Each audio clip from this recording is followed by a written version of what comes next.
Hello everybody, welcome to Tactica Imperialis and to today's video. Today is going to be a Warhammer Age of Sigmar battle report, pitting my Stormcast Eternals into their 4th ever match and the second recorded one on this channel against Seraphon. It's going to be a rematch of my first battle report, which I will link in the description below. And it's going to be 2,000 points, and we're going to be playing a matched play mission from the General's Handbook alongside the rules for Malign Portents. Malign Portents, the obvious large expansion, for want of a better word, that Age of Sigmar has had, has introduced a lot of new rules, and we wanted to give them a bash. So we're going to be playing a Knife to the Heart, which is a reasonably simple mission in premise, but actually quite a hard mission to win, using the rules for Shyish, the Realm of Death, and also for the Malign Portents themselves, where you can interpret prophecies in order to do stuff.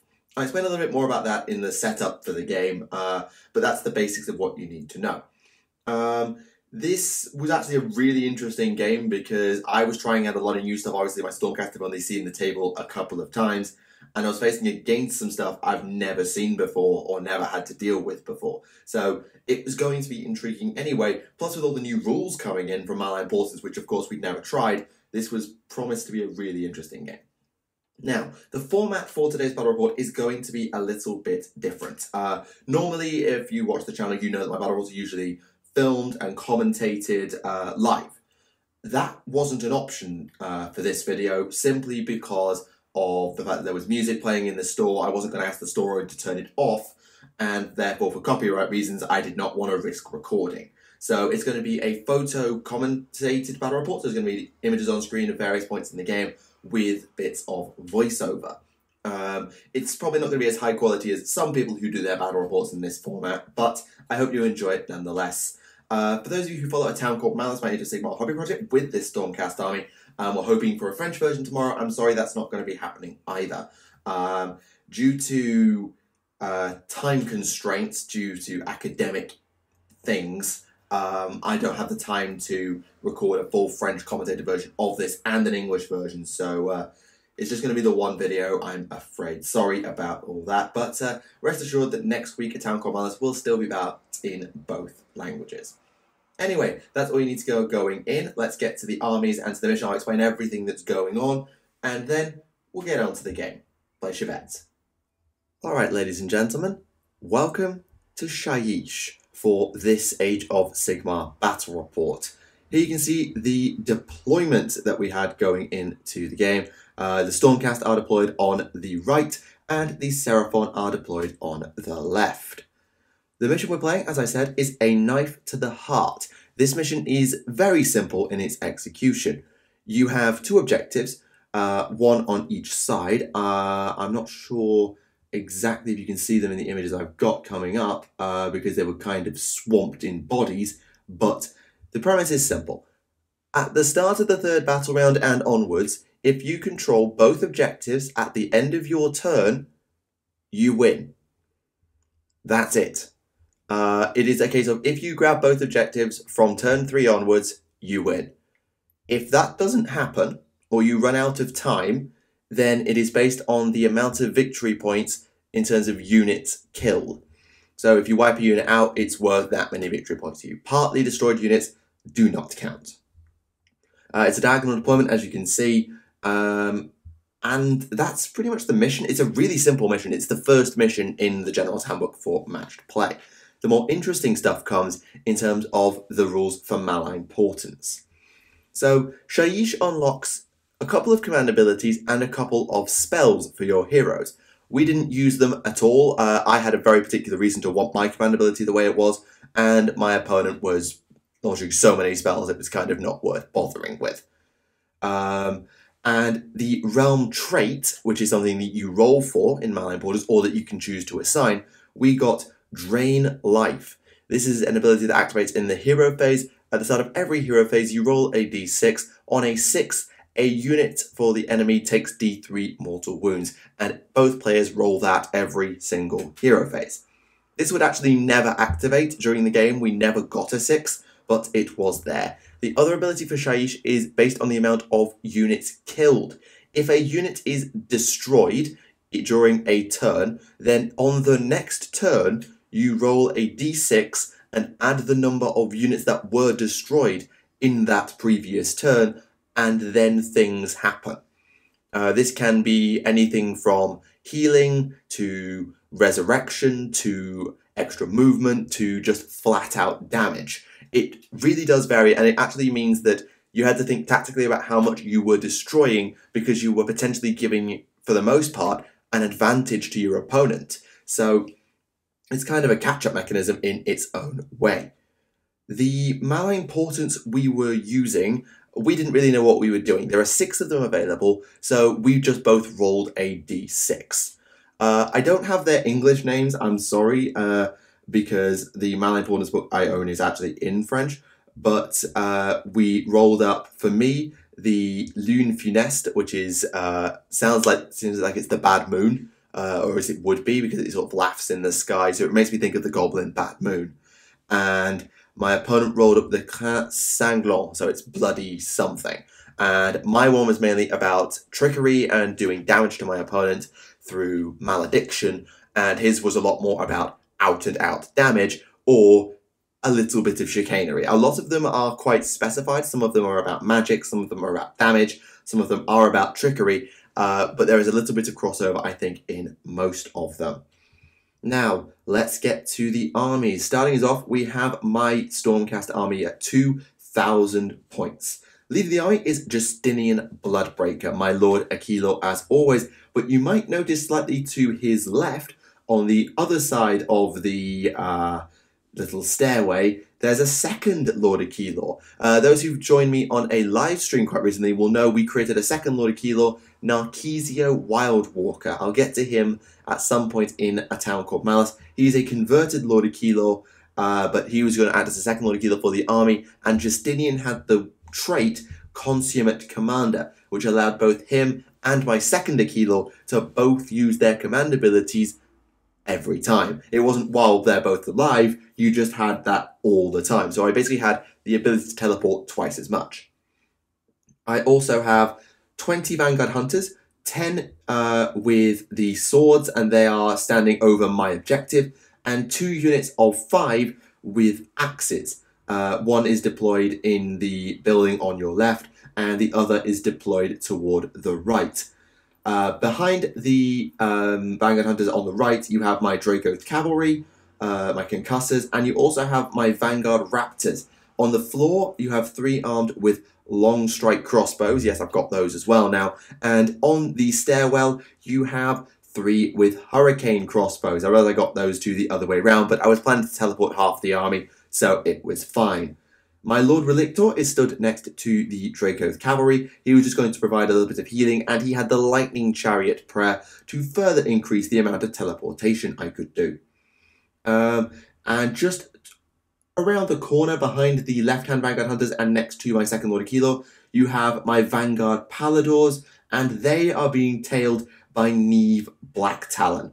I've got Neve Blacktalon from Blight War. I've got her finished, and she is going to just try and do some shenanigans by following the Vanguard Paladors and then whacking a hero with 7 damage to attacks. On the other side, the Seraphon, yeah, it was just a big blob. I didn't really need to get a proper face on angle. This was literally all of it. So, you have Lord Croak leading the army. He's in the top right. You have the Eternity Warden, which is Jackaxe, for those of you who play old fantasy.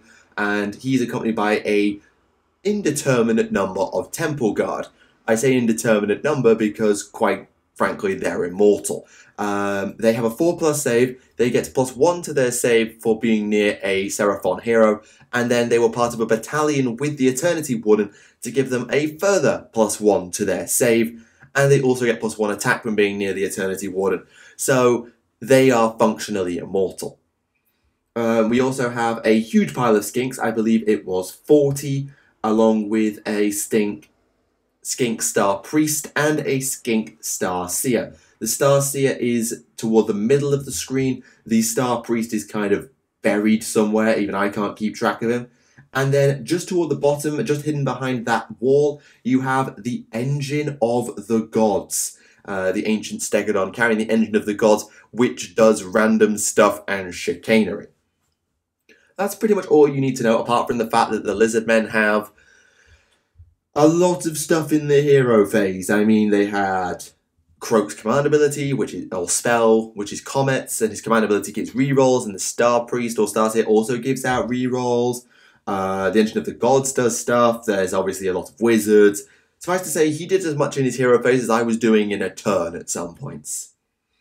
So that's pretty much all you need to know going in. Those are the armies, the mission, the rules, and everything else. It promised to be a really interesting fight, but I was going to have one major challenge. How the hell do you shift 2+ save Seraphon from an objective when they're accompanied by Lord Croak and Jackaxe? Because they're all functionally immortal. But that is a challenge I would have to overcome as we go into Seraphon turn 1. Because Seraphon, they had battalions so they could just plonk stuff down. And they also had Pterodon Riders in reserve. I've just forgotten them, they're out of shot. There are some Pterodon Riders waiting in the wings to drop in, and they form a battalion where you can do more shenanigans, basically. So because of their battalions, they deployed first, and my opponent actually chose to go first. I was hoping I could get double turn, but we'll see how that pans out. And in turn 1, well, before turn 1 actually, they had a scout move, which is this thing you can see here. The skinks just ran forward a bit in the hopes that they could get into range of something and shoot the bejesus out of them with a bajillion blowpipes. So, going into Seraphon turn 1, not a lot happened in terms of movement, but the hero phase, oh, the bloody hero phase, here we go. So, I used one of my prophecies. I spent my prophecy points. The way those work is you generate d6 points, and you add 3 if you're playing in Shyish, which we were. You add 3 if you have a Harbinger, which we didn't. Those are the Dark Oath War Queen, Lord Ordinator, Knight of Shrouds, and Fungoid Cave Shaman. You add +1 if you have a hero in a War Scryer Citadel, which there wasn't. And you get +1 for every priest or wizard in your army. So my opponent was getting +4 because his Engine of the Gods counted as a priest, and I was getting +1. I spent a chunk of my points using a prophecy to give all of the Seraphon -1s of movement, runs, and charges in the hope that I could slow the skinks down if they tried to advance and shoot me. I don't know, I probably shouldn't have done that, but I thought it might help. Now, the Seraphon generated themselves 5 rerolls. Croak generated a few, and the Skink Star Priest, the Star Seer, sorry, the one on the chair, generates a number equal to whatever you pick, as long as your opponent doesn't pick the same number. So you both pick a number on a d6, you reveal it. If you don't have the same number, the Lizardmen player gets that many rerolls. If you do have the same number, your opponent gets that many rerolls. So the Seraphon in this case got 5 because I didn't guess correctly. The Engine of the Gods and Croak combined with their spells and their other abilities to do 3 mortal wounds onto the Vanguard Hunters stood in the building, the little broken, not quite observatory, building, tower thing. You know the one I mean. The one to the right of your shot. And Croak then launched 3 comets using his spells. He did 2 further mortal wounds to that squad, so they're down to 2.5 models now. He did a mortal wound to Neve, and he did a massive 3 mortal wounds to my long strike Vanguard Raptors, taking out half the unit, which wasn't particularly pleasant. The Skink Star Priest then used his ability from the battalion, which allowed him to single out the Vanguard Hunters in the building for a attack buff, which was effectively re-roll all 1s. So all 1s to hit, all 1s to wound were re-rollable. And that meant that they were completely wiped out in the shooting phase. It was no real surprise. Their blowpipes, which have got a really short range, but they were, well, you can see how close they were, managed to just run through them, even though I had a 3+ save from terrain. There was just too many dice. There were 40 of them, so they were hitting on 3s. I didn't really have a chance. The slightly longer range weapon that he had, the Bolt Spitters, something like that. I can't remember their name right now. They're slightly weaker weapons, but they have longer range. They managed to do 2 wounds to my Vanguard Paladors, which was very frustrating. My Vanguard Paladors proving once again that they don't know how to make an armor save, but they came through, I suppose. And that meant that because a unit had been destroyed in the Seraphon turn, on the Stormcast turn, Shyish had something to say. And what Shyish had to say was every single unit on the battlefield takes a mortal wound. Yay. This killed a skink, killed a Saurus, and plinked everybody else, and also had the unfortunate side effect of killing my second long strike raptor, leaving me with just the prime, which was really annoying, and I was hoping that Shyish was going to come through for me and give me a regeneration effect, which it could have done had I rolled a 6 or a 5, I can't remember which, but that didn't happen, so lol, I lose on that one. Going into the Stormcast turn, you can see here there's been a lot of movement forwards. The Paladors are at the top of your shot with Neve. They teleported up there with the Ride the Wings Etheric ability, and Neve used her Wind Rider ability to teleport right behind them. If I was actually a smart person, I'd have put her in the building, but I didn't. The Relictor used Lightning Chariot to teleport the Draco's Cavalry from next to the staircase and sort of towards the bottom of your screen, toward the top of the screen, where they will be able to shoot and then charge the skinks. The left Vanguard Hunters, the remaining 5, were teleported using the Lord of Kilor's command ability, and they're actually just out of shot, up right at the top of your screen, in that back corner where they were going to just be a bit of a nuisance.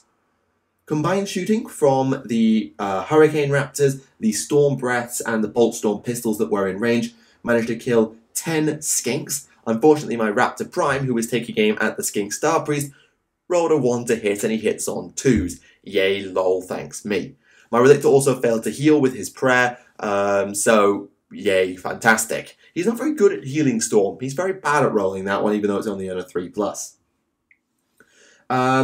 And then the charge of the cavalry hit home, and I completely whiffed my dice. I only managed to kill 3, despite the fact I had 12 attacks, most of them are damage, half of them are damage 2, some of them could be damage D6. I only managed to kill 3 skinks. However, their battle shot came in really badly, because their bravery 10, minus 13 from death, and then I used my prophecy points to make their bravery drop by another D3, and then also use it so that another one would flee, meaning that they were going to lose effectively 10 minus 13, so they were going to lose 3, then another D3, then another 1, and then another D6. It was really quite bad. So in total, 10 of them ran. 10 skinks ran.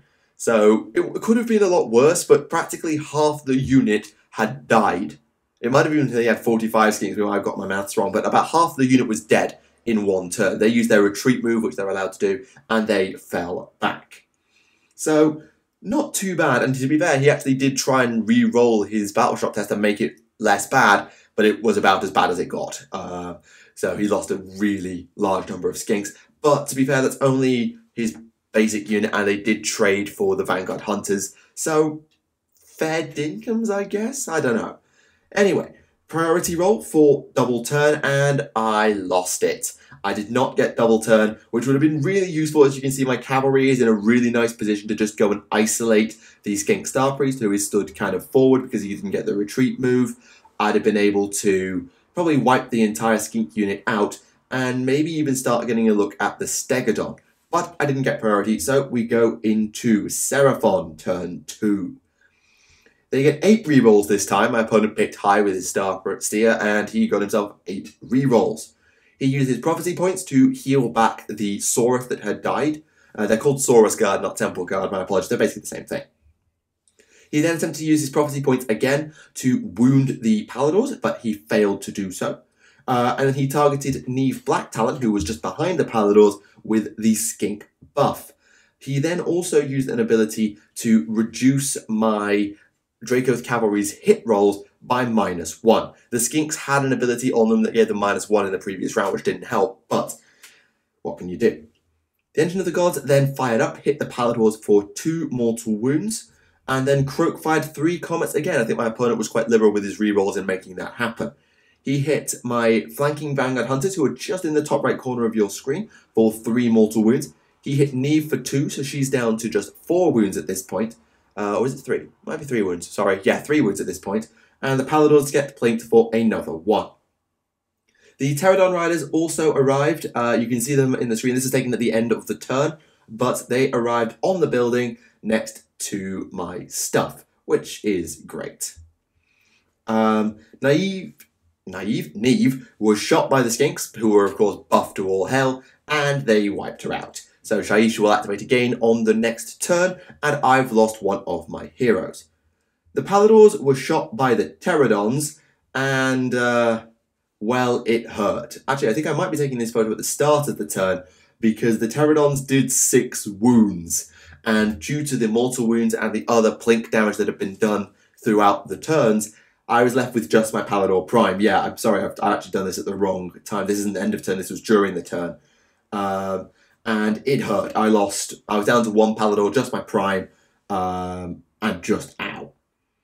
The Pterodons then launched a charge into the Vanguard Hunters, and they have +1 to wound because of their battalion, and they were re-rolling pretty much everything because they'd just arrived. They get that for their shooting as well, so they did a lot of damage. They wiped the unit out, all save the Hunter Prime, who did nothing in return. He whiffed his attacks. In an attempt to kill the Palador Prime, the Skinks actually launched a charge against him, but they did no damage, and he killed 2 in return. And then the Vanguard Hunter Prime in the top corner ran away like a coward. So 2 units were destroyed. The Shyish counter ticks up to 2. And now we go on into Stormcast turn 2. And this, I think, was at the start of the... No, this was just after my movement phase, by the looks of it. Yes, it is. And Shyish actually came good for me. It gave me a healing ability, and I just used that to top up my Draco's Cavalry, who had been plinked by the everybody takes a mortal wound thing in the previous turn. The Aquilors both use their command abilities to teleport up to the top corner, so you can see them at the top of your screen, and they also teleported the Hurricane Raptors into the back corner. I wasn't sure if this was going to be a good idea. I just wanted to try and knacker the Skink Starseer, who is at the back of the pile. And I thought if I can knacker him and my Lord Aquilors can make mincemeat out of the Pterodons, then all will be well. The Relictor failed to heal again, but he did teleport my Long Strike Raptor Prime up into the building next to the Draco's Cavalry. And then he missed again. Yay. The combat was a bit later, but the shooting was actually alright. The Palador shot 2 Skinks, although I did this in the wrong order, and the Aquilors took 2 off a Pterodon with their admittedly should have been better shooting. I actually fluffed up my order here. I should have shot with my Draco's Cavalry first, because he used a bit of clever casualty removal, and that meant that my Dracos were out of range for their Storm Breath attack. Justinian, my General Lord Aquilor, he charged the Pterodons, the other one whiffed it, and he did 4 wounds, which left 1 Pterodon alone because they have 3 wounds each. I'd done 2, then 4, so 2 were dead. And then he took 2 wounds in return, even though I used my prophecy points to make him be harder to hit, so the enemies were up -1 to hit him. Not my finest hour in terms of dice rolls. I got a little bit unlucky, so my Lord Aquilors are down at 6 for my not general and 4 for my actual general. The shooting from my Raptors took 2 off the Starseer, who was then down to 2 wounds because of the Shyish Plink ability on turn 1. So he's nearly dead, but he's not quite dead, which was very, very frustrating. And then finally, in the melee, my Palador Prime again took no damage, and he killed 4 Skinks, and in combination with the Bravery punishment that I did with a -D3, another 5 Skinks ran. He rolled a 6 for his Battle Shock and used his last of the 8 rerolls he had, and he rolled another 6. So 5 full Skinks ran away. Yay. So not a bad one on my part. I did decent damage. I'm just really disappointed because I thought I could have potentially knackered the Pterodons, and I didn't get the Starseer, and I still haven't got the Skinks. They're nearly dead at this point, but I haven't quite got them. But if I can get priority, maybe we stand a chance of taking this game out. No. No. I lost the priority roll again. So the Seraphon take turn 3, and they put my Hurricane Raptors at -1 to hit with the Skink abilities, and they also used the prophecy points to kill one of them with some mortal wounds. A Comet from Croak did 2 wounds to Justinian, who is just round the corner. You can't really see him in this shot. I think he's just up at the top of your screen. And the Paladors also had to take 2 mortal wounds from Croak's shenanigans. The Engine of the Gods does nothing on this turn. You roll 4d6 and pick 3 to generate a combination when it's at full power, but he couldn't get a combination that made his engine actually do something of use, so it did nothing. The Palador was targeted for the Skink buff, which also affects the Pterodon because it's battalion wide, which was not great, but it could have been worse. The Pterodon retreats from the combat with my Lord of Kilo, attempts to drop a bomb on him on the way out. The wording's not clear as whether you're allowed to do this when you retreat, but he did fly over him, so we said he could do it, but he failed anyway. The Prophecy points were also used to respawn a Skink for no good reason, and they then shot the Palador for a single wound, bringing him down to 2. He thought he could shoot with the Pterodon, but you can't shoot or charge when you retreat, so despite the fact that his Pterodon would have actually killed the Palador, because we rolled the dice and then realised we got it wrong, he couldn't do that. So his Pterodon just had to flee, which was fine. The Skinks then took another wound off the Palador, leaving him with just the 1 wound, and he took 2 out in return, but their bravery's 8, and I wasn't going to use my points to try and drop them to bravery 5 on the hope that 1 runs away. It wasn't going to happen, so a bit of a slow turn. Really not a lot happened because his magic was a little bit less good. I don't know particularly why, and he just wasn't doing that much. Quite honestly, his entire approach was let's castle on the objective, which is in the middle of those green circles, you can see it on the screen, and just never move, because all he'd then have to do was do a bit of teleportation, and I could lose the home objective, which I've been capping with my Vanguard Hunters all this time. I should also point out at this point that there is another prophecy in play, and this is something my opponent basically scummed me with, because it halves the move of an enemy unit. This meant that on turn 1, my second Lord of Kilo was at move 6, and it meant that for the rest of the game, basically he was just saving points to put my Draco Cavalry to move 5. This meant that they had basically no movement points whatsoever, and were thus very, very useless because they rely on getting into melee. And that was why, by the way, they were so slow and unable to shoot the Skinks in the previous turn, or charge them, or do anything to the Saurus. They were put at half move, and they were put at half move again, which is why, as you can see here, they're not very far forward. I did a little bit of teleportation, so I teleported my Lord of Kilo a little bit around the corner, and also teleported my Palador Prime away. I then dropped him, so he's actually broken in this shot. Sorry, Palador Prime, my fault. The Relictor heals himself this time, but he fails to do a teleportation move. I think it would have been on himself, because he was the only one around, because he teleported everybody else near him. My Sniper finally hit, despite the fact it was turn 3 and it was 2s to hit. He hit for the first time against the Starseer, and completely failed to wound. Oh. Not a good showing for my Vanguard Raptors with long strike crossbows. For all the mathematics of how good they should be, you can't help bad dice. I was so bad with my dice, and I don't get rerolls because I'm not Seraphon. Yay. The Draco Cavalry were able to do their shooting attack against the Saurus Guard, killing 5 because it does mortal wounds. Mortal wounds is really, really nice when you have a 2+ save, but only 1 wound, which was good.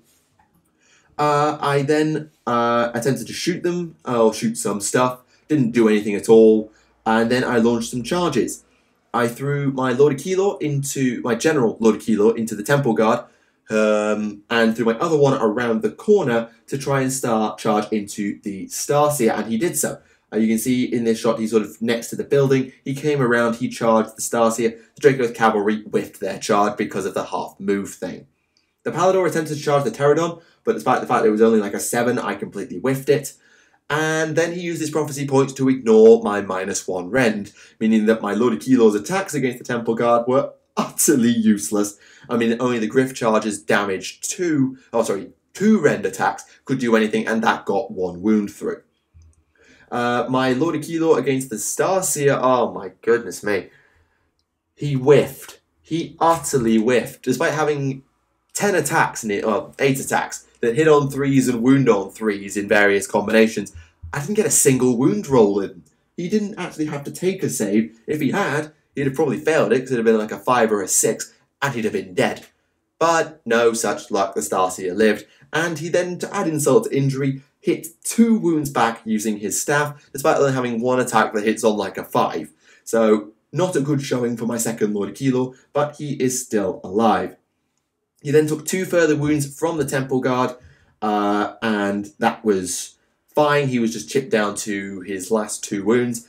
But at that point, due to time constrictions, we had to call the game. So, here is the state of the board at the end of turn 3. As you can see, both objectives are held or contested, because I've got my Vanguard Hunters safely holding mine, and he's got A more models, and the actual holding condition is you have to have 5 models on it and no enemies within 6. So, but you have to control both to win. It's not a case of if you hold one and the other one is contested, you still win. You had to hold both. That means that we went to the secondary win condition for the minor victory, which was victory points for units destroyed. So I got 0. I actually didn't kill a single unit in this game. Not one. The Skinks were nearly dead, the Pterodons were nearly dead, and the Starseer by all rights should have been dead, but even with all that said, I lost 5 Vanguard Hunters, that's 1 unit, so that's 140 points. I lost Neve, that's 260 points. I think everybody else was still alive. Yeah, everybody else was still alive, but if I hadn't had priority on turn 4, if we'd have kept going, I was probably going to lose both my generals, and my Raptor Prime was probably going to get picked off by the remaining Skinks. My Palador was looking pretty vulnerable. So had it gone to another turn, I definitely think I would have lost by a lot more. I actually should check my General's Handbook as to whether I could have actually won had I killed everything I should have killed, i.e. the Pterodons and the Starseer, because they're the 2 units I think I should have killed. The Skinks I could have killed, but it would have been close, especially because my Palador Prime was so wounded, he might have died first. So, it is a minor defeat for the Stormcast at the Seraphon's hands. They don't actually take the Knight to the Heart objective, but they do win on victory points. I don't really know what to say here. I'm kind of disappointed. My Raptors with Hurricanes were alright, but they sort of underperformed. My Longstrike Raptors completely underperformed. My Draco Cavalry were taken out of the game effectively. My second Lord Aquilo, apart from his command ability, did actually nothing. My first Lord Aquilo, my General, was alright, but he should have killed the Pterodons, if I'm being honest. My Lord Relictor was alright, and it just was a bit of a meh showing. Like, none of my army did anything particularly spectacular. Neve didn't get a chance to do anything because she was picked off and killed. I should have put her in the terrain, that's my mistake. The Paladors took a lot of shots without dying, I suppose, but the Palador Prime living has to count for something, I guess. But overall, a slightly disappointing showing all round, mainly, I think, due to my bad dice. Tactically, I don't really know. I mean, how do you shift an Engine of the Gods, Lord Croak, the Eternity Warden, and 15-ish 2+ save guys without any magic and barely any mortal wound dealing units? It's kind of difficult to do.